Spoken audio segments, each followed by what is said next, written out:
ng ating panahon.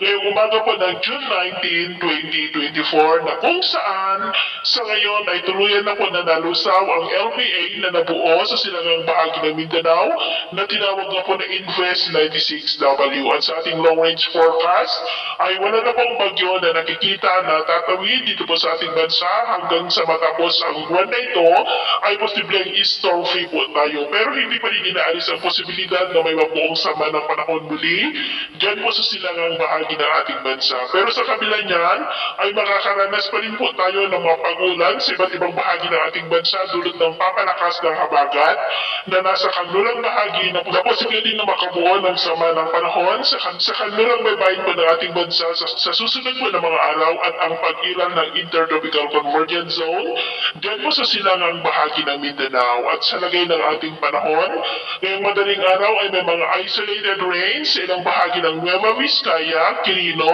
Tarlac, Bataan, Metro Manila, Calabarzon, Bicol Region, Libaro, ilang bahagi ng Panay Island, Negros, Cebu, Bohol, Leyte, ilang bahagi ng Samar Provinces, Northern Mindanao, Caraga, Davao Region, at Sorsogon. At mamaya ay sisikat naman ang araw dito sa malaking bahagi ng Luzon, pero may chance pa rin ng maulap na kalangitan with isolated rains sa ilang bahagi po ng Zambales, Calabarzon, Bicol Region, Mimaropa, Eastern Visayas, Central at Western Visayas, Sulu Archipelago, Zamboanga Peninsula, Northern Mindanao, Caraga, Davao Region at ilang bahagi po ng Sorsogon. At mamayang hapon, mas maraming lugar muli dito sa ating bansang makakaranas ng maulap na kalangitan with isolated light to heavy rains.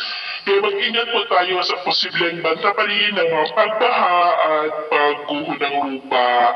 At sa atin naman po mga baybayin, wala naman po tayong nakataas na namang gale warning signals, pero tayong pag-iingat lamang po kung papalaot tayo para mas makaiwas sa mga sakuna.